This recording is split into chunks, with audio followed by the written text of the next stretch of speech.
Hello everyone, my name is Kanika. Welcome back to Spade education. आज हम continue करेंगे अपनी मैथ्स के कुछ क्वेश्चंस। ये क्वेश्चंस की पीडीएफ आपको मिल जाएगी टेलीग्राम पे, as you might already know. हम जल्दी से चलते हैं आज के क्वेश्चंस की तरफ, जो कि बहुत ज़्यादा इंपॉर्टेंट है, specially for seated paper 1 and 2। तो देखते हैं आज के कुछ इंपॉर्टेंट क्वेश्चंस। पहला क्वेश्चन है, which of the following could be contributing factor to underachievement in mathematics. अगर हमारा बच्चा मैथ्स में बहुत ज़्यादा अच्छा स्कोर नहीं कर पाता, ठीक है, तो इसके लिए इनमें से क्या एक रीज़न हो सकता है। जेंडर, मतलब उसका लड़का या लड़की होना इसमें कोई बाधा बन सकता है। उसका socio cultural background, nature of mathematics और the innate ability of the learners. Gender जो है वो लर्निंग में कभी भी किसी तरह की बाधा नहीं बनता है।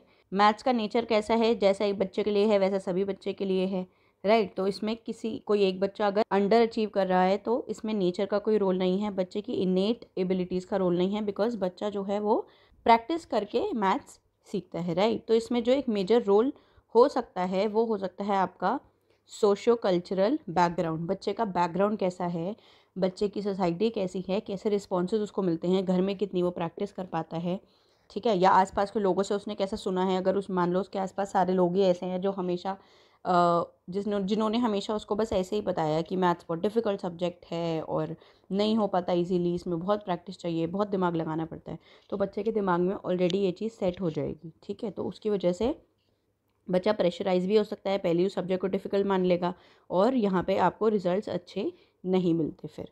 तो ये एक रीज़न हो सकता है यहाँ पे। Then our next question is, which of the following statement is in agreement with the constructionist view of mathematics. अगर हम कंस्ट्रक्शनिस्ट व्यू की बात करते हैं, मतलब कंस्ट्रक्शनिस्ट व्यू क्या है, जहाँ पे हम अपने लर्नर को as a constructor of knowledge देखते हैं कि बच्चा जो है वो नॉलेज खुद कंस्ट्रक्ट करता है, राइट। तो उसके हिसाब से इनमें से कौन से ऑप्शन सही हैं। पहला ऑप्शन है, mathematics is about learning facts. तो हमारा कोई भी सब्जेक्ट्स फैक्ट्स याद करने के ऊपर, रटने के ऊपर नहीं होता। Mathematics is required to discover the truth. यहाँ आपको सच्चाई पता लगानी है। मैथमेटिक्स इज़ एंटायरली ऑब्जेक्टिव, पूरी तरह ऑब्जेक्टिव है। या फिर visualization is an important aspect of maths. Answer होगा option D, visualization is a very important aspect of maths. बच्चा विजुअलाइज कर पाए, ठीक है, जो प्रॉब्लम अगर कोई जैसे हम वर्ड प्रॉब्लम्स देते हैं बच्चे के आगे, या हमने कोई सिचुएशन दी, तो बच्चा जो है विजुअलाइज कर पाए, अपने माइंड में इमेजेस बना पाए, पिक्चर्स बना पाए। ट्रूथ डिस्कवर करना मैथ्स का कोई ऑब्जेक्टिव नहीं है, एंटायरली ऑब्जेक्टिव नहीं होता है कोई भी आपका सब्जेक्ट। तो एलिमिनेशन मेथड लगा के भी आप अपना आंसर डी सिलेक्ट कर सकते हैं। Okay, now the next question is, which of the following activities is best suited for the development of spatial understanding among the children। आपको अपने बच्चे को spatial understanding के बारे में बताना है। spatial understanding होती है related to space, related to area, ठीक है।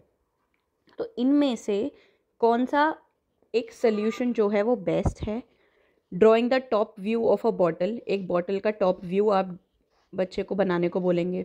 Locating the cities on a map, ठीक है, एक मैप ले लिया आपने और उस पर आप बच्चों को बोलेंगे कौन सी सिटी कहाँ है वो मार्क करो।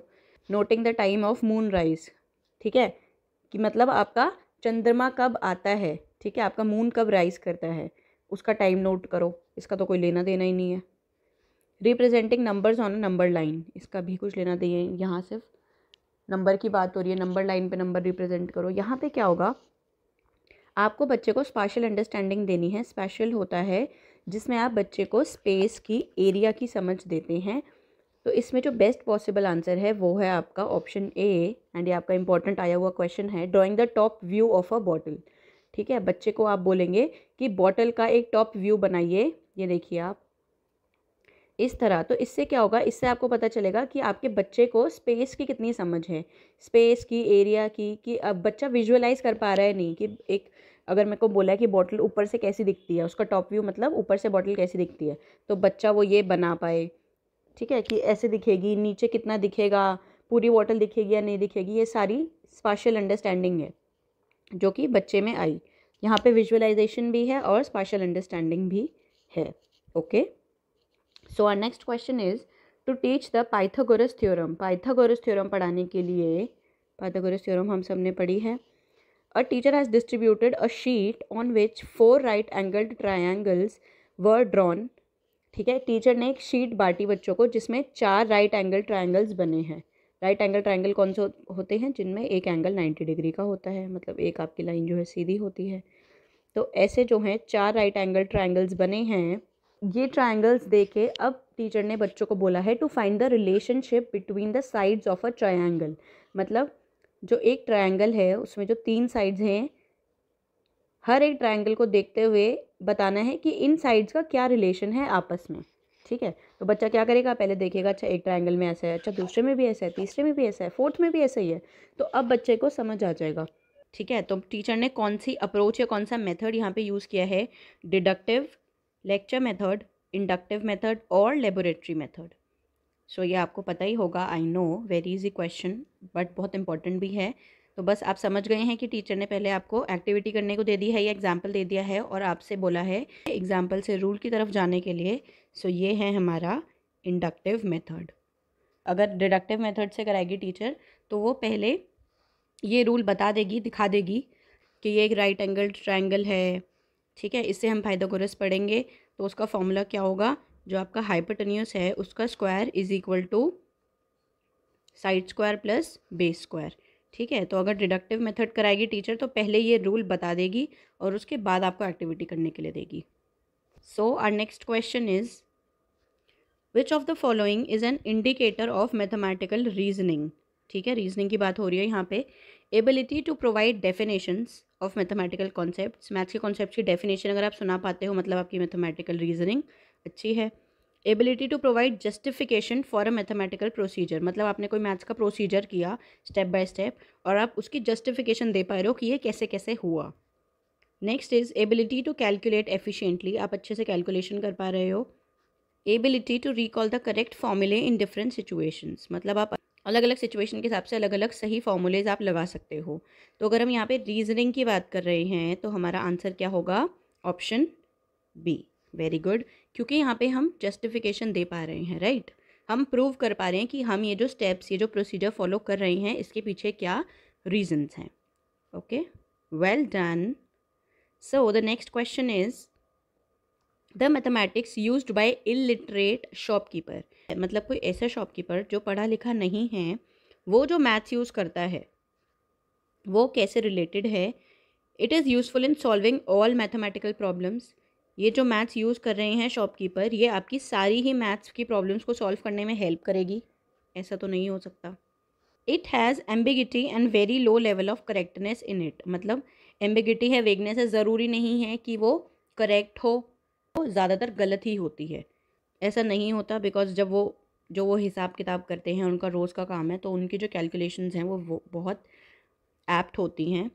It should be discussed by teachers in the classroom as an alternative strategy in solving related problems may be, और it is not useful in the mathematical classroom. वो मैथ्स की क्लास में बिल्कुल useful ही नहीं है।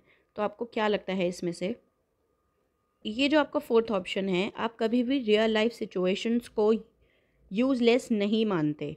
जो आपकी रियल लाइफ सिचुएशंस हैं वो हमेशा आपकी मैथ्स की क्लासरूम में हेल्प करती हैं, यूज़फुल रहती हैं। आपका आंसर हो गया ऑप्शन सी। टीचर्स डिस्कस कर सकती हैं इसको as an alternative strategy. Alternative मतलब जो आप किसी की जगह यूज़ कर सकते हो। ठीक है, तो आप जब कोई रिलेटेड प्रॉब्लम है, बच्चे को जैसे आप बाइंग और सेलिंग के बारे में सिखा रहे हैं, तो मे बी आप ऐसे शॉपकीपर्स का एग्जांपल दे सकते हैं कि देखो वो कैसे कैलकुलेशन करते हैं। ठीक है, तो आप रियल लाइफ सिचुएशंस को हमेशा यूज़ में ला सकते हैं। So our next question is which one of the following statements is not true about concept maps.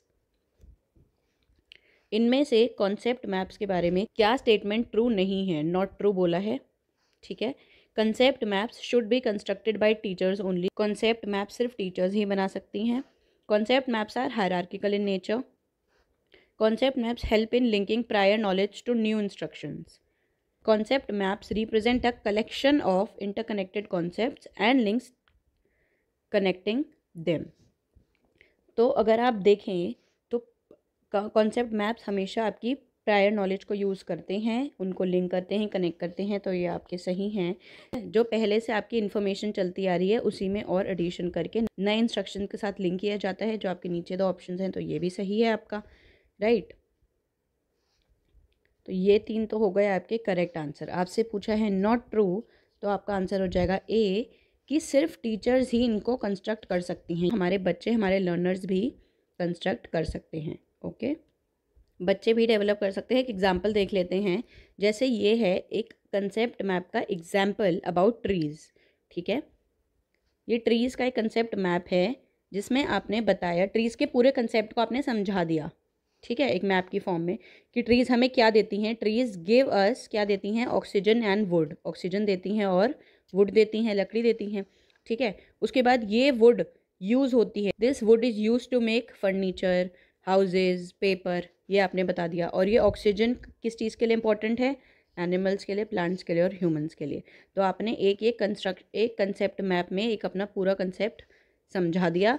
So our next question is, a child subtracted 2 numbers as shown. एक बच्चे ने, ये जैसे आपको दिखाया गया है, इस तरह सब्ट्रैक्शन करी है नंबर्स की, मतलब 8 - 2 कर दिया और 6 लिख दिया, और 7 - 3 करके 4 लिख दिया। ठीक है, तो इस कैलकुलेशन से आपको क्या पता चलता है बच्चे के बारे में। First, the child does not know how to subtract, बच्चे को सब्ट्रैक्ट करना नहीं आता। The child knows the process of subtraction of 2 digit numbers, बच्चे को सब्ट्रैक्शन करना आता है 2 डिजिट के नंबर्स का। It is a mistake and it can be rectified by repeated practice, ये एक मामूली गलती है जो बार बार प्रैक्टिस करने से सुधर जाएगी।